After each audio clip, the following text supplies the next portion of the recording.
वळूया पुढल्या बातमीकडे। रत्नागिरीमध्ये गॅस एजन्सीच्या कर्मचाऱ्यांनी काम बंद आंदोलन सुरू केलंय। 5 सिलेंडर कर्मचाऱ्यांनी चुकीच्या पद्धतीने वितरित केल्याचा त्यांच्यावरती आरोप आहे।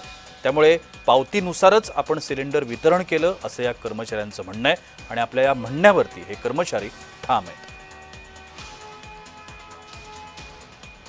आपण या सगळ्या संदर्भात अधिक माहिती घेण्याचा प्रयत्न करूया। आमचे रत्नागिरीचे प्रतिनिधी रवींद्र कोकाटे आता माझ्यासोबत दूरध्वनीवरून संपर्कामध्ये आहेत। रवींद्र, हा सगळा एकूणच काय प्रकार आहे? प्रशांत, काल म्हणजे सोमवारी व्यावसायिक गॅस सिलेंडरचे वितरण करताना कर्मचाऱ्यांनी 5 सिलेंडर चुकीच्या पद्धतीने वितरण केल्याचा कंपनी मॅनेजमेंटने आरोप केला होता। तर कर्मचाऱ्यांनी सुद्धा त्याला उत्तर दिलं होतं की आम्ही पावतीनुसारच हे जे सिलेंडर आहेत ते दिलेले आहेत।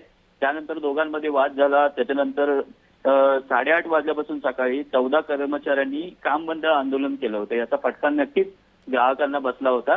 आता सध्याची परिस्थिती आपण बघितली तर गॅसच्या पुरवठ्याबाबत प्रश्नचिन्ह निर्माण झालेलं आहे।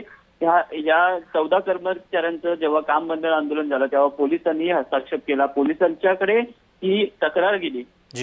त्यानंतर 2 तासानंतर यावरती पोलिसांनी तोडगा काढून सामोपचाराने हा प्रश्न आहे तो मिटवलेला आहे दोघांची तक्रार बघून।